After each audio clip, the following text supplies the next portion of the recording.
This is the brand new refreshed Audi S3, and besides the styling changes, there is something that is important under the skin, and that is back here. It now comes with the torque splitting rear diff from the RS3. And what does that mean? Well, that means that this car can appropriate power to the wheel that gets you around a corner faster. So in a right turn, it'll send power to this wheel, which feels like rear wheel steering, but in some ways it's better. Now this car is new, well, refreshed for 2025, and Audi has increased the horsepower. So let's look under the hood, because there is a 2-liter hiding under there that produces 22 more horsepower than last year's model. Get this, and that's 328 and a 295 pound-foot of torque that sends that power to all 4 wheels via a 7-speed automatic. So this is a quattro, of course. Audi says 0 to 60 times have improved to 4.4 seconds, which is pretty darn good. And it's got a top end speed of 155 miles an hour. Now let me show you my favorite part before we take it for a ride, and that is this quad exhaust back here. Look at that. You've got these 4 exhaust pipes, which sound really good. A more aggressive taillight design. This cute little baby spoiler, and dare I say it, perhaps one of the boldest colors in all of cardom, and that's this metallic, that's right, I said metallic python yellow. Most cars today are either black, white, silver, or gray, and so it's so refreshing to see a car that's yellow, and I like it. For 2025, you've got 18-inch wheels. This has 19-inch wheels. Of course, there is an RS3, which has more horsepower, and there is an A3, which has less horsepower, but today we're going to be driving this S3. So inside, the interior has been revised a little bit more modern. Real buttons, which I really like. A fat, chunky steering wheel, which I also really like. A revised gear selector, and of course, Audi's well-known all-wheel drive, dare I say quattro, now with a torque splitter. So let's start it up and show you how you get this car into its most dynamic mode. So we hit continue here. We have different forms of driver select dynamic. So there's comfort. Oops, I just lost it. Let's go back. Come on, give it to me. Comfort, auto, dynamic, and then if you really want to get crazy, you can do dynamic plus, which turns off the stability control, or at least turns it way down. It says limited stability. So how does this new S3 drive with that torque splitter rear diff? Well, let's find out. It should be fun. It should be fast, but is it scary? All right, I've got, as you can tell, a very twisty road. I'm not going to go too crazy, but yeah, let's get behind the wheel of this new Audi S3 and find out if this is indeed the Goldilocks of the Audi 3 range. In other words, A3, S3, RS3. And if you're looking for a much more comprehensive walk around, all the features, facts, and fun, head on over to All TFL, where I've done that last week. But now it's time to drive. All right, well, let's keep it in auto mode and let's drive like everybody else would, which is kind of the way you would spend your day driving this car. I do love the seats. They're super comfortable for somebody who is both wide and tall, so plenty of headroom, plenty of butt room. I like the steering wheel. It's got a nice feel to it, not too fat, not too thin, and the throttle response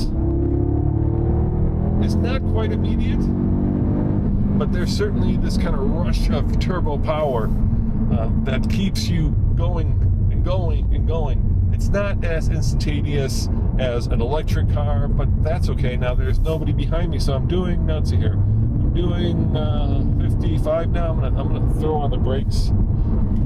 Oh yeah, those are good brakes. There goes my phone. Really hauls you down. I'd like to do a test on our racetrack and find out just how quick that is, but that is very confidence-inspiring brakes.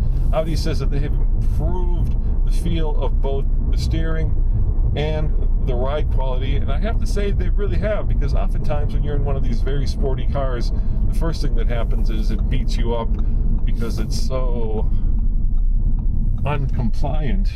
Whereas this car, I could see myself cross-countrying this car. I could see myself, having this as an all-weather snow car because of the quattro all-wheel drive, and I can see myself having a lot of fun behind the wheel of this. Steering is not too heavy, not too light, dare I say, just right.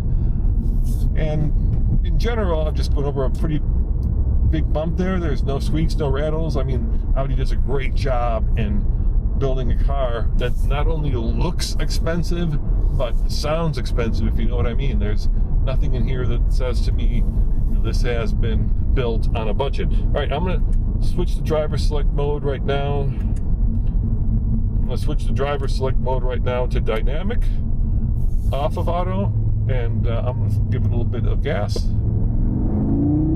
Same turbo lag. So in terms of acceleration, a little bit more throttle response, a little quicker shifts. I noticed that the revs are a little higher from the get-go, so it gets you into that 295 pound-foot of torque quicker, where the advantages for quick acceleration, and yet it's still relatively compliant, and so far I haven't scared myself, which is good, because when you scare yourself, that is not good. All right, well, we got one more mode to go. I'm going to turn over here and get on more of a side road, and now I'm going to go to the one where it sends much of the power to the rear wheels, so that torque vectoring rear end actually does its work. Come on, give it to me. Dynamic Plus. All right, we are in Dynamic Plus. Stability control in sport. Warning, limited stability. Let's see what that means. A little bit sharper throttle response. Steering feels about the same. I'm getting a little bit of exhaust back burble, which I love. Oh yeah, you can feel that. You can definitely feel that rear end coming around. This is the mode that you want to be in. It is a hoot. There's no outlet. Let's see what it's like over here. So there's a little bit of a twisty there. Definitely much sharper throttle response, much sharper steering. Still very confidence-inspiring. And as much as I wish I had a manual transmission, I don't mind that I don't have one, because the Germans have this right. They think that we're crazy in America for buying all these manuals when they're in fact slower. They're like, why would you get the slower car when you could have the faster one? And there's something to that. Oh yeah. Yeah, this is definitely the color and the car where your license will be in jeopardy if you take it too quick. So I like it. I like it a lot.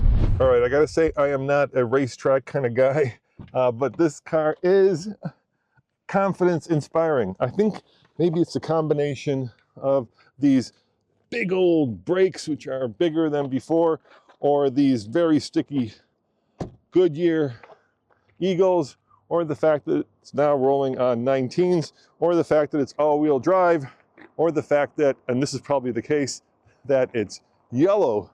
So if you guys are, because everybody knows, yellow is the fastest color of all.